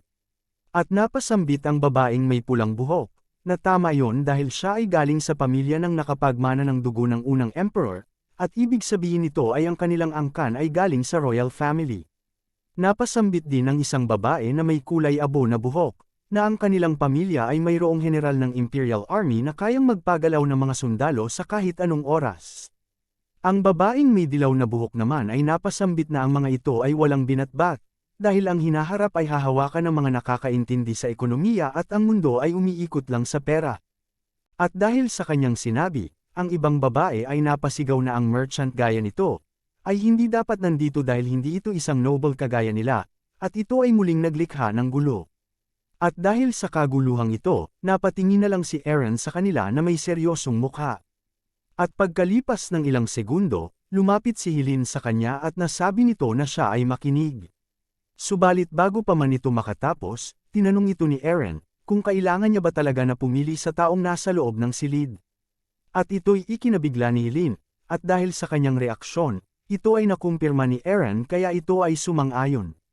At dahil dito si Helene ay napayuko na lang dahil sa ayaw man at sa gusto ni Aaron, wala siyang pagpipilian dahil ito ay ang paraan ng mga Pendragon. Kaya nasambit ni Aaron na naiintindihan niya ito. Kaya ito ay biglang umakbay sa kanyang katulong at nasambit nito na ang pinipili niya ay si Lindsay bilang kanyang asawa. At dahil dito, nanlaki ang mga mata at natigilan si Lindsay. At ganoon din ang reaksyon ng kanyang inang si Helene at ang kanyang kapatid na si Irene. Makikita din sa kabila ang grupo ng mga babae kung saan habang ang mga ito ay nagkakagulo, ang mga ito ay napahinto at napatitig kay Aaron dahil sa kanilang mga narinig. Si Lindsay naman ay napatingin kay Aaron at hindi pa rin makapaniwala sa kanyang mga sinabi. At makikita ang lahat ng tao na nasa silid na biglang natigilan at natahimik. Subalit pagkatapos ng ilang segundo, lahat sila ay napasigaw ng sabay-sabay. At balik kay Lindsay kung saan napagtanto nito na si Aaron ay seryoso, labis na namula ang buong mukha nito at napasigaw din subalit agad na tinakpan ni Aaron ang mga bibig nito para hindi ito makalikha ng ingay. At habang hawak-hawak ni Aaron si Lindsay sa kanyang bibig at baywang, sinabihan niya itong kumalma. At nasambit ni Aaron na siya ay palaging inaalagaan ni Lindsay. At kahit na ang mga ito ay nasa ekspedisyon, ay patuloy pa rin ang pag-aalaga nito sa kanya kahit pa na siya ay napupuno na ng dumi. At dahil dito, siya ay nabighani sa kanyang katapangan sa Bellwind Gate at nakagawa ng kasalanan kaya kailangan niyang panagutan ito. At habang nakatakip sa bibig ni Lindsay ang kamay ni Eren habang ito ay nagsasalita. Siya ay patuloy na napapasigaw sa kanyang isipan at ito'y naguguluhan sa mga sinasabi ni Eren. At nang makatapos si Eren sa pagsasalita, ito ay nanghingi ng patawad dahil sa pagiging tahimik nito tungkol dito hanggang ngayon. Kaya ang lahat ng mga babae sa silid ay muling nagulat, kung saan napanganga ang mga ito. Matapos ang ilang segundo, napasigaw si Helene na ito ay ayos lang, dahil ang totoong rason sa likod ng tradisyon na ito ay upang tiyakin lamang ang pagpapatuloy at katatagan ng kanilang pamilya. Kaya napatingin si Eren kay Helene at nasambit nito na ito'y kanyang naiintindihan. At lumipat ang tingin niya sa mga kababaihang nag-aaway at nasambit nito, na subalit ang mga babaeng ito, ay narinig lamang na siya ay nakagawa ng kasunduan sa dragon at pumunta para dumalo ng selebrasyon. At sa oras ng magawa ang kasunduan, sila ay agad-agad na dumagsa sa kanila. At natanong nito kung nasaan sila nung mga pamilya ng Pendragon ay dumadaan sa mahihirap na panahon, at noon gusto ba nila na makipag-ugnayan sa kanilang pamilya. Dagdag pa ni Eren, na ang tanging nag-alaga sa kanya ng 3 taon ng walang anumang layunin o motibo ay si Lindsay. Dahil sa narinig ni Lindsay, ito ay labis na kinilig at muling namula ang buong mukha nito. Subalit ang mga noble na babae ay napasigaw ng hindi pagsang-ayon dahil ito ay isang katulong lamang. At dahil dito si Eren ay nagbigay ng nakakatakot na titig sa mga ito, at nasambit niya, na iyon ay walang kahulugan para sa kanya. Dagdag pa nito na ang mga tao na umaasa sa kanilang katayuan sa pamilya ay mga tanga. At dahil sa sinabi ni Eren, natigilan ang mga babae at parang naging bato sa kanilang kinatatayuan. At habang hawak-hawak ni Eren si Lindsay, ito ay muling napatingin kay Helene at Irene at nasabi na meron din itong mga kasamahan. Ang mga taong sumusuporta sa kanila sa buong panahong ito, si Killian at ang kanyang mga sundalo, ang walang kapantay na Anaconda Orcs, ang goblin na si Kazal, at ang harpy na si Tata. Dahil sila ay pumunta kasama niya sa musoleo nang hindi nagdadalawang isip. Kaya ang kasamahan niya na mga ito ay kanyang pinagkakatiwalaan. At lumapit si Eren kay Helene at hinawakan nito ang kanyang kamay at natanong nito sa kanyang ina, hindi ba't naging mahina na ang ating pamilya dahil sa pagdepende sa mga alyansa, wika nito. At dahil sa mga sinabi nito, labis na kasiyahan ang naramdaman ni Irene at Helene kung saan ang mga ito ay napaluha. Napatingin din si Lindsay kay Eren na mayroong tuwa sa kanyang mukha. At napalingon si Eren sa kanya, at natanong nito kung paano siya, tinatanggap ba nito na siya ay maging kanyang asawa. At napaatras si Lindsay sa tanong nito, subalit naiiyak at nanginginig nitong nasabi na syempre ito'y tinatanggap niya. Dahil dito, muling umakbay si Eren kay Lindsay at hinawakan niya ang isa niyang kamay, at ito ay nag-anunsyo ng pasigaw. Simula ngayon, ang katulong na si Lindsay ay ikakasal na ngayon sa pamilya ng mga Pendragon. Pagkatapos ng mga pangyayaring yon, makikita si Eren sa loob ng kanyang silid at nasa likuran nito si Atia habang kinukwento ang mga pangyayari. At nasambit ni Atia na ito ay parang napakagandang palabas, at dagdag pa nito na iniisip niya na isa lang itong hindi papino na sundalo. Kaya napatanong ito kung ito ba ang totoo niyang pakay. Subalit napapikit na lang si Eren at napaisip, at napatanong na lang ito sa matanda kung bakit ito nandito kahit pa na nabuksan na ang musoleo. At sinagot ito ni Atia, na gusto niyang makita ang mukha ng kanyang apo ng isa pang beses bago ito umalis. Dagdag pa nito na malaki ang kanyang pinagbago mula nang huli niya itong makita. Ngunit hindi ito pinansin ni Eren, kaya nagpatuloy ito sa pagsasalita. Nasabi din ni Atia na ang walang alyansa ay hindi magiging madaling daan sa ngayon para sa mga Pendragon. Subalit, napatayo si Eren at nasabi na mayroon itong plano. Kaya naagaw ang pansin ni Atia. At nasambit ni Eren na ang mga Pendragon ay nabawi ang lakas ng dragon at dahil dito, maraming tao ang gustong pumuhunan sa kanila. Kaya siya, bilang si Raven, ay gusto nitong kunin ang mga taong magiging bayani sa hinaharap. At dahil dito, nabigla si Atia sa kanyang sinabi dahil napagtanto nito, na siya ay galing sa hinaharap kaya alam niya kung sino ang magiging makabuluhang tao sa mga panahon na iyon. Nasambit din ni Eren, na kung magagawa niya ang mga ito bilang tapat na kasamahan habang sila ay hindi pa kilala ay makakagawa sila ng mas malakas na hukbo sa loob at sa labas ng kanilang teritoryo. Kaya napaisip si Atia, at nasambit nito na kung mayroon itong ganoong kalakas na hukbo. Ngunit bago pa nito matapos ang kanyang sasabihin ay napalapit si Attia kay Eren at napahawak sa kanyang balikat at masaya nitong natanong, kung siya ba ay planong kuhanin ang trono.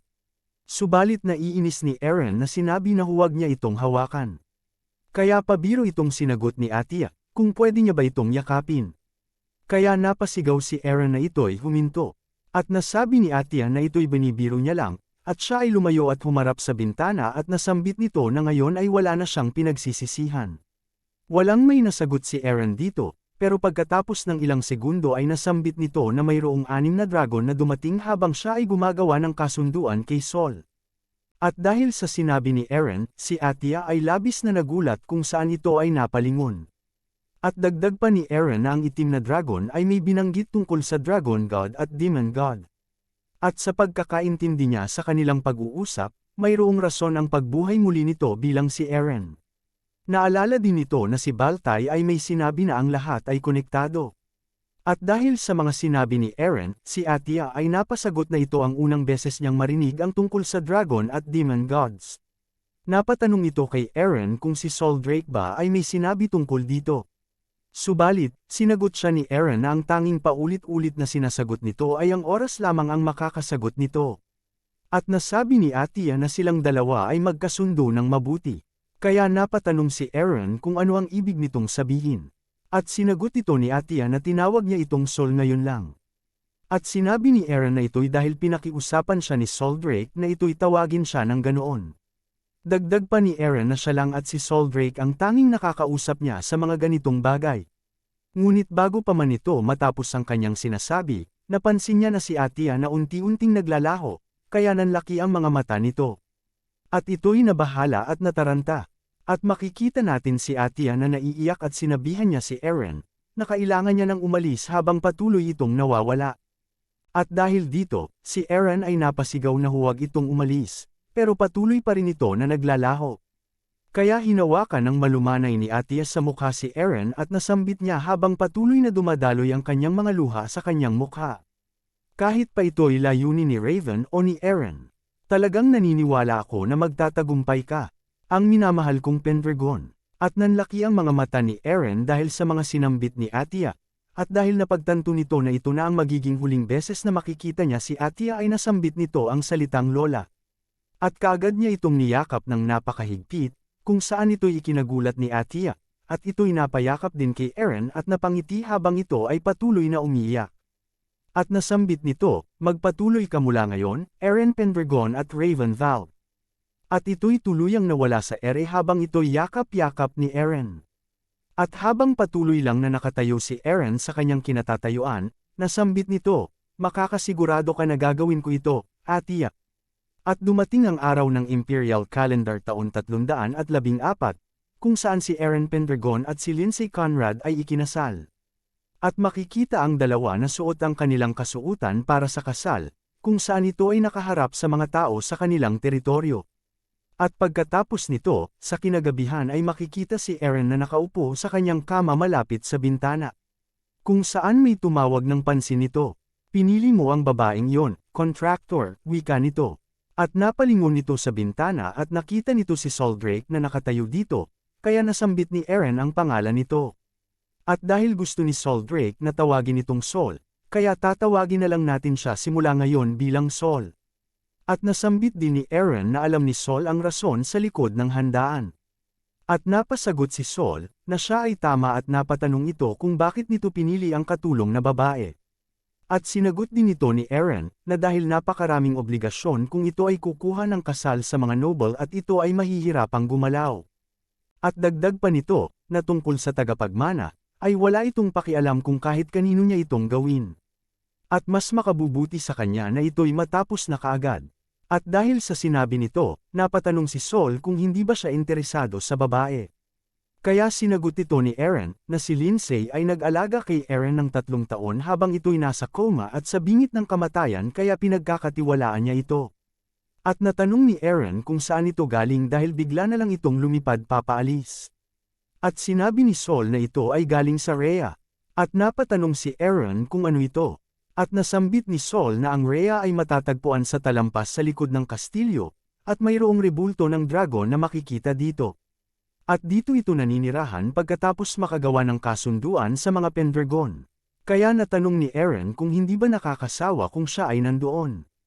At sinagot ito ni Sol habang nakatingala sa kalangitan, na ito'y pareho lang kahit saan siya magpunta dahil wala ring may nakakarinig ng boses niya. Kaya nasambit ni Eren na ang mga Pendragon ay naririnig ito. Subalit nasambit ni Sol, na hindi niya talaga nakakausap ang mga Pendragon hanggang ngayon. At kahit pa si Gordon o ang kanyang ninuno na si Clean. At sa mga sinabi ni Sol, si Eren ay nabahala. At dagdag pa ni Sol, na hindi din nila gusto na ito'y mag-ibang anyo bilang tao. Kaya bilang respeto sa kanilang utos, siya ay palaging namamalagi sa Rhea. Kaya bumalik sa alaala ni Eren ang mga sinabi ni Atia na sila ay nagkakasundo ni Sol. At naalala din nito ang mga sinabi ni Sol kung saan ito'y sinabihan siya na madaldal at nasabi nito na ang mga Pendragon ay bihirang makipag-usap sa kanya. At dahil dito, napaisip si Eren, na ganito ang sitwasyon ni Sol sa mga siglong dumaan. At nasambit ni Sol, na kahit ito pa ay si Eren o Raven, siya pa rin ay ang kanyang contractor. At tinawag ito ni Eren ang kanyang pangalan na Sol, at ito ay napalingon sa kanya. At nasambit ni Eren, na hindi ito sanay na tinatawag siyang contractor kaya pwede niya itong tawagin sa kahit ano niyang gusto maliban sa contractor. At ito ay ikinabigla ni Sol, kaya napaisip ito ng malalim, at nasambit niya na simula ngayon ay tatawagin niya itong Ray. At dahil sa sinabi ni Sol, nanlaki ang mga mata ni Eren, at bumalik ang alaala nito ng nakaraan sa buhay niya noong siya pa si Raven, kung saan tinatawag siya ng Ray ng kanyang kuya habang ito ay hinahawakan sa ulo. At dahil sa alaala na ito ay natigilan at natahimik. Kaya natanong ni Sol kung hindi ba niya ito gusto. Kung saan napasagot ito na hindi, dahil gustong-gusto niya ito habang may malaking tuwa sa kanyang mukha. At nasabi nito na pwede niya itong tawagin na ganoon simula ngayon. At si Sol ay muling nagulat, kung saan ito ay napangiti rin, at nasambit nito, na iiba ka nga talaga Ray, mula sa ibang mga Pendragon hanggang ngayon, na may malaking kasiyahan sa kanyang mukha. At dahil dito, ay napahinga si Eren at napangiti sa reaksyon ni Sol. At si Sol naman ay napapikit at muling napatingala sa kalangitan at nasambit nito sa kanyang isip, Alex, ang unang Pendragon. Mukhang ngayon, ang iyong pangako ay mabubuo na sa wakas. At pagkatapos ng mga kaganapan na iyon, may makikita tayo na isang ibon kung saan mayroon itong daladalang supot na naglalaman ng mga papel kung saan ito ay kanyang hinuhulog kung saan-saan. At makikita sa mga papel na ito ang balita tungkol sa mga Pendragon na muling nakabuo ng kasunduan sa Dragon. At ang anunsyong iyon ay mabilis na kumalat sa iba't ibang teritoryo ng imperyo. Kung saan may makikita na may mga mersenaryo na nakapulot nito, at makikita ang kanilang pag-uusap habang nakasakay sa kanilang kabayo. At sinasabi ng lalaking kalbo, na ang mga Pendragon ay may teritoryo na parehong antas ng maliit na imperyo. Subalit mayroon lang silang 5 knights. At nasambit ng isang lalaki na naka-armor na kung ang mga ito ay magtatagumpay, ay makakakuha sila ng lupa at ranggo bilang isang noble sa lupain ng Pendragon. Kaya natanong ng mga ito ang isang kasamahan nila sa likuran na nakasakay din sa kabayo. At ang lalaking nasa likuran ay mayroong hikaw na isang balahibo at ito ay puno ng takip sa kanyang ulo at mukha, kung saan ang mga kulay lila na mata lang nito ang nakikita. At makikita naman sa isang teritoryo na malapit sa baybayin at napapalibutan ng mga barko. Mayroong isang lalaki na nakasando sa kanyang silid na hawak-hawak ang papel at binabasa nito ang nilalaman ng anunsyo. Na hindi lang dragon, kundi pati mga demonyo at ang Anaconda Orcs ang sumusunod sa kanya. At nasambit nito, Eren Pendragon, interesado ako sa iyo. At sa ibang teritoryo naman, may makikitang sumisigaw dahil hindi makapaniwala na si Eren ay nakagawa ng kasunduan sa dragon. Ito ay si Count Sayrod, ang ama ni Luna. At habang nasa harap si Luna ng kanyang ama, ay pagalit ni Count na nasambit na sila ngayon ay nakakatawa dahil sa pagkansela ng kasal. At dagdag pa nito na ito'y hindi ito makakapagpahinga ngayon. Kaya napatingin na lang si Luna dito nang may pag-aalala. At ito ay napayuko habang naiisip si Eren. At pumunta naman tayo sa ibang teritoryo, kung saan may makikitang isang kamay na nagpapalabas ng kulay lila na mahika. At nabasa nito ang balita tungkol sa Pendragon. At mayroon din isang lalaki na may balbas kasabay ng lalaking nakaitim na manto, at sabay nilang nasambit na sa ginagawa nilang mundo si Eren ay istorbo. At sinunog ng nakaitim na manto ang hawak niyang papel na may balita tungkol sa mga Pendragon gamit ng kanyang mahika. At sa di kalayuan nila, mayroong nagsalitang lalaki at makikita itong kumakain ng karne. At nasambit nito na siya na ang bahala dito, kaya napalingon sa kanya ang lalaking may balbas at lalaking nakamanto, kung saan nakikita ang helmet nito. At nasambit ng lalaking nakamanto, ikaw ay hinihintay ko, ang Mad Dog ng Imperyo at Commander ng Demon Corp. Tuvan Baltay, ang dating commander na nagtraidor at pumatay kay Raven sa digmaan na si Baltay ay muling nagbabalik. Makikita sa loob ng kanilang mansyon kung saan makikita natin si Lindsay, nakasama ng kanyang dalawang katulong. Kung saan siya ngayon ay may suot na magandang kasuutan at ito ay nagbibigay galang sa pag-alis ng ating bida na si Eren. At dahil nakita niya na nag-aayos si Eren, tinanong niya ito kung saan ang punta nito. At sinagot ito ni Eren na siya ay papunta sa Bellwind Gate para mag-recruit ng mga bagong sundalo ng Pendragon. At pumunta tayo sa Bellwind Gate, kung saan makikita si Killian na sumisigaw. At tinatanong nito ng pasigaw kung saan na napunta ang kanilang mga enerhiya at dagdag pa nito na 1 oras pa lang ang nakakalipas ay nasa ganoong kalagayan na agad ang mga ito. At makikita natin na ang sinisigawan ni Killian ay ang mga baguhan na nagsasanay para maging sundalo ng mga Pendragon. Kung saan makikita sa mga mukha nila ang labis na kapaguran habang may hawak-hawak na espadang kahoy. Subalit patuloy pa rin ang mga ito sa pag-eensayo gamit ng kanilang mga kahoy na sandata habang sinisigawan ang mga ito ni Killian. At dahil sa kanilang nakakaawang kalagayan sa pag-ensayo ay napasambit si Killian na ang mga ito ay hindi magagawa ang kanilang tungkulin bilang sundalo ng Pendragon kung magpapatuloy silang ganito. At sa di katagalan, makikita na lumapit si Eren kay Killian, at naagaw ang pansin nito. Nang makita niya si Eren, agad itong sumaludo. At nasambit ni Eren na maganda ang kanyang ginagawa, at napatanong ito kung kamusta ang mga nagsasanay. At nasabi ni Killian na ang mga baguhan ay nagsasabi na gusto nila maging knight subalit ang mga ito ay may mga malaking salita lamang at walang determinasyon. At nasambit ni Eren na ito ang una nilang beses na kumuha sila ng ganoon karaming tao ng sabay-sabay, kaya natural lang ito. At napatanong si Eren, hindi ba tungkulin mo ang disiplinahin sila? Commander. At dahil sa narinig ni Killian kung saan tinawag siya ni Eren na Commander, hindi niya naitago ang labis na kasiyahan sa kanyang mukha at namula din ang kanyang mga pisngi. Kaya ito'y labis na na-excite, at dahil dito ito'y muling bumalik sa mga nag-eensayo at napasigaw.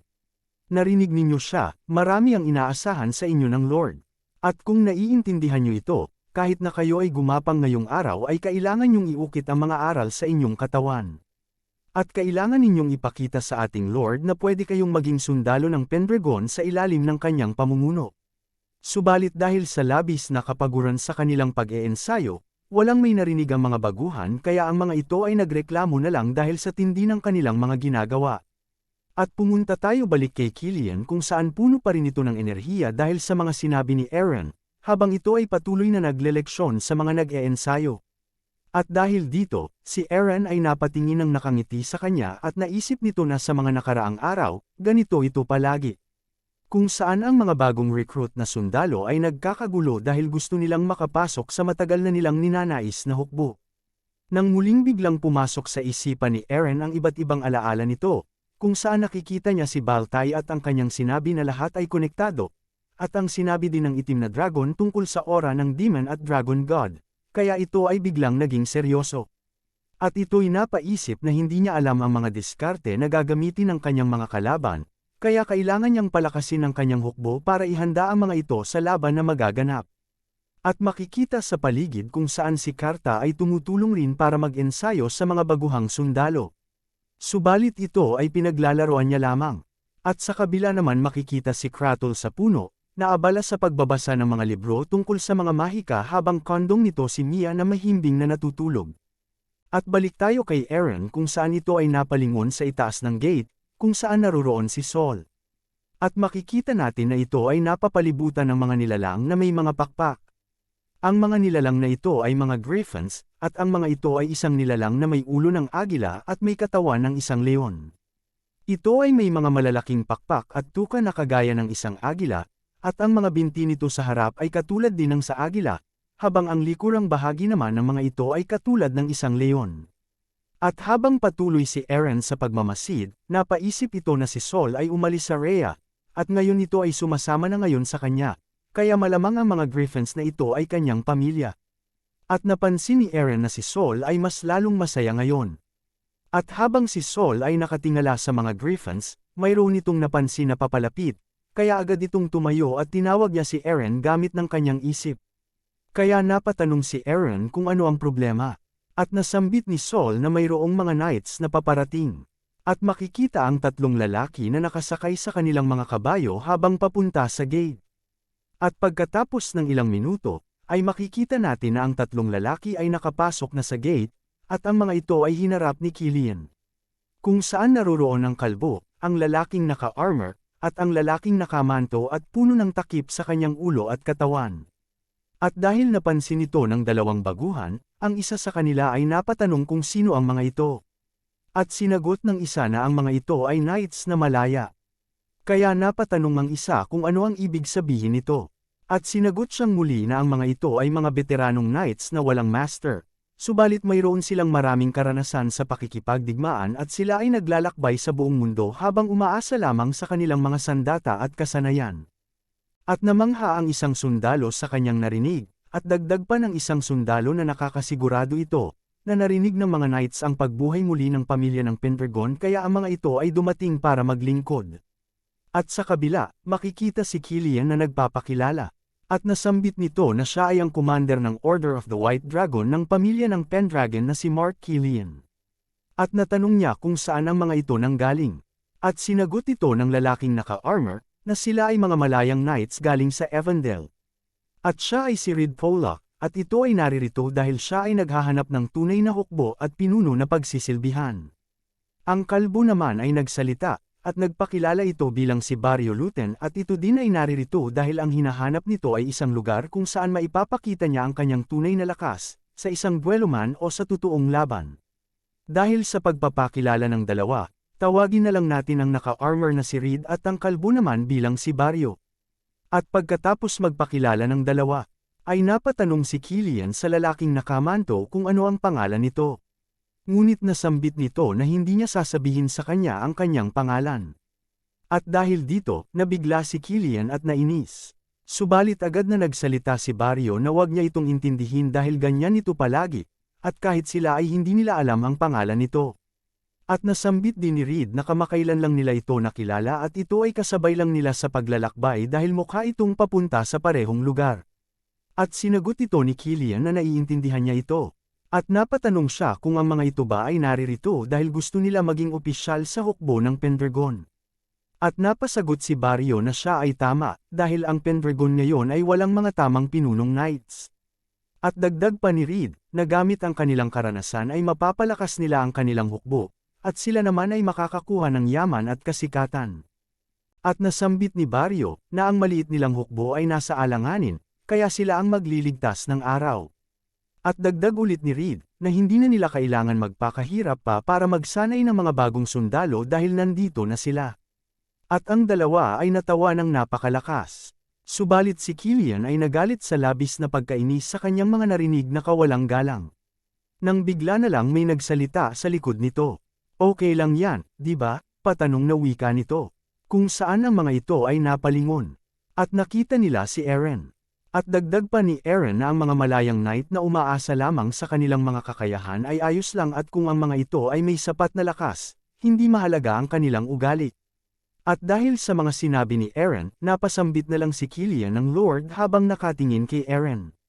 At dagdag pa ni Eren, yun lang kung may lakas nga ba talaga ang mga ito. Kaya tinutok ni Eren ang kanyang espada kay Killian, at inutusan niya ito na makipagduelo sa kanila. At makikita sa mukha ni Killian ang saya at ito ay kaagad na sumunod sa utos. At pagkatapos nito, ay naghanda si Killian at Barrio para sa kanilang duelo, kung saan sa kasalukuyan ang dalawa ay nagkakabanggaan ng kanilang mga espada. Kung saan si Barrio ay natatawa dahil ito ang gusto niyang mangyari, kaya nasambit nito kay Killian na mayroon itong mabilis mag-isip na Lord. At sa kabila makikita ang mga baguhan kung saan ang mga ito ay napatanong kung magiging maayos lang ba si Killian dahil ang kalaban nito ay malaki at mukha ding malakas. Subalit habang patuloy ang kanilang pagpapalabas ng atake sa isa't isa ay naisipan nilang tapusin ito. Kung saan ang dalawa ay sabay na nagpalabas ng malakas na atake. At makikita dito na pagkatapos ay tumilapon ang hawak na espada ni Barrio habang si Killian ay hawak-hawak pa rin ang kanyang sandata, at ibig sabihin ito ay kanyang panalo. At dahil dito hindi makapaniwala si Barrio habang patuloy pa rin ang panginginig ng kamay nito dahil sa lakas ni Killian sa pagbanggaan ng kanilang mga espada. Si Reed ay hindi din makapaniwala sa nangyari, at habang ito ay nakatingin kay Barrio ay tinutukan siya ni Killian ng kanyang espada. At sinabihan nito ni Killian na siya na ang sunod, kaya nilabas ni Reed ang kanyang espada sa takip habang kinakagat ang ngipin sa inis. At agad ang dalawa na nagpakawala ng atake, kung saan ang kanilang mga espada ay nagkabanggaan. Subalit dahil sa lakas ni Killian, agad din na nabitawan ni Reed ang kanyang espada. Kaya agad na itinutok ni Killian ang kanyang sandata sa leeg nito, kung saan ang mga baguhang sundalo ay napahiyaw sa tuwa sa mga pangyayari, at nasambit ng mga ito na ito ay nakakabilib, at si Killian ay napakalakas. At dahil sa pagkatalo ng dalawang knight, napatanong si Killian habang may tuwa sa mukha nito kay Eren, kung kamusta ang kanilang kakayahan. At sinagot ito ni Eren na ang mga ito ay hindi mahina. At dahil sila ay kulang sa tao, magagamit nila ang mga ito. At napansin ni Eren ang lalaking nakamanto, kaya ito ay kanyang tinawag at tinanong niya kung ito ba ay gusto ding sumali. Subalit sinagot niya lang si Eren na siya ay hindi interesado. Kung saan ito ay ikinagulat ni Killian, at napaisip ito na ang lalaking ito ay nakakapagsalita ng hindi formal sa Lord. At dahil sa sagot ng lalaking nakamanto, nasambit ni Eren na huwag niya itong sabihin, at napatanong ito ng kanyang pangalan. Subalit nasambit ng lalaki na hindi ito interesadong sabihin sa kanya. At iyon ay labis na ikinagalit ni Killian, kung saan napakagat ito ng kanyang ngipin at nanlaki ang mga mata sa galit, at napahawak ito sa kanyang damit at napasigaw kung bakit ito nagsasalita ng bastos sa kanilang lord at kung ano ang ginagawa nito. Nang bigla na lang si Killian na napaikot at nahagis sa ere habang hawak-hawak ang kasuotan ng lalaki, at ito ay lumapag ng napakalakas sa lupa.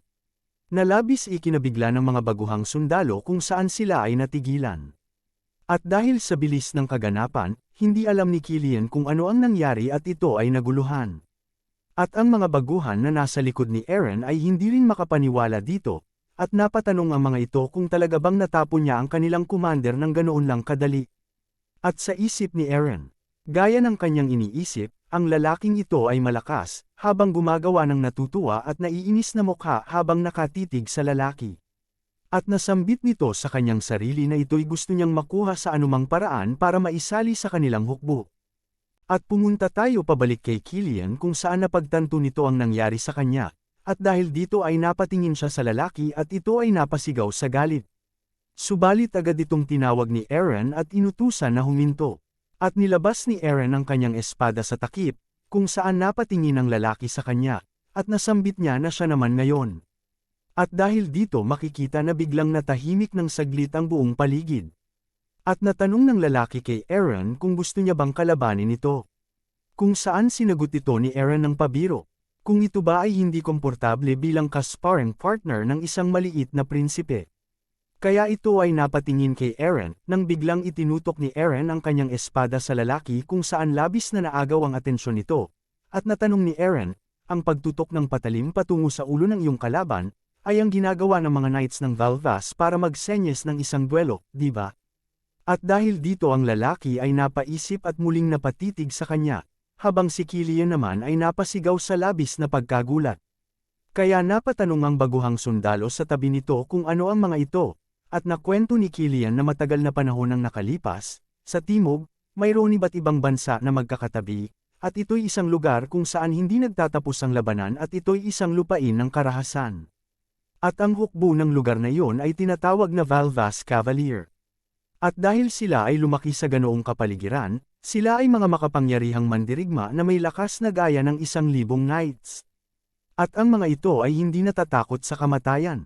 At sila ay mga matatalim na espada sa kanilang mga pinagsisilbihan. At dagdag pa ni Killian subalit sila ay naririnig lamang sa mga sabi-sabi sa kanilang lupaing, ito ang unang beses niya na makakita ng isa sa personal. Kaya habang nakatutok ang espada ni Eren sa lalaki ay napatanong si Killian kung paano ni Eren itong nalaman. At sa isip naman ni Eren, nalaman niya ito kagad sa isang sulyap dahil sa kanyang itsura at sa kanyang accent na galing sa timog.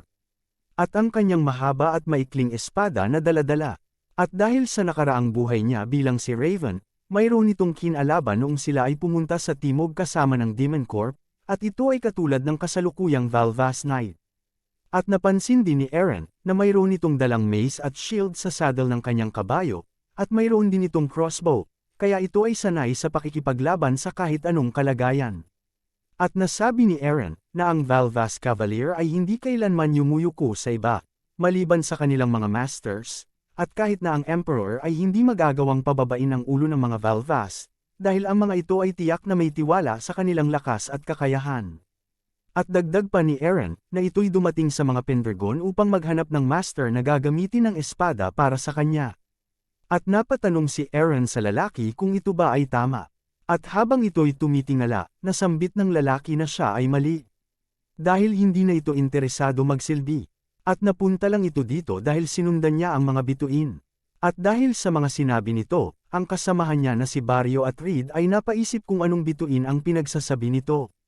At ang dalawa ay tinitigan ng lalaki at nasambit niya na nakasama lang niya ang mga ito dahil binigyan siya ng dalawa ng tubig. Kaya napalingon si Eren sa dalawa. At napaisip ito na ang mga Valvas ay mga tao ng karagatan kaya ang astrolohiya at mga inumin ay mahalaga sa kanila. At nasambit ni Eren na ang horoscope na iyon ay tama, at napatanong ang lalaki kung ano ang ibig sabihin nito. At sinagot ito ni Eren, ikaw ay ginabayan papunta sa akin, na si Eren Pendragon, wika nito. Kaya muling napatitig sa kanya ang lalaki na may seryosong mukha, kaya nasambit ni Eren, na siya ay gusto niya sa kanyang hukbo, kung saan ang dalawa ay nagkatitigan ng ilang segundo. At nasambit ng lalaki habang kinukuha ang mga sandata nito sa kanyang baywang, na ang mga Cavaliers ng Valvas ay hindi nagsisilbi para sa katayuan, pera, angkan o mga walang kwentang bagay.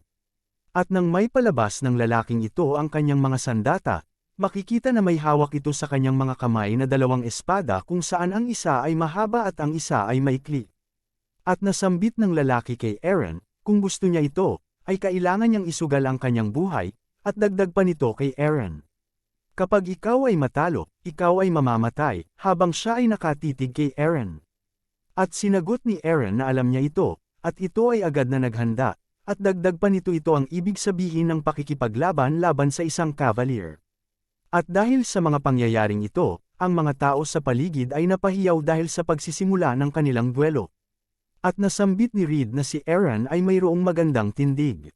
At sinagot ito ni Baryo, na ang kanyang espada ay mukhang sandata na ginagamit ng isang mersenaryo. Kaya napatanong ito kung bakit ito ginagamit ng batang lord na galing sa isang marangyang pamilya.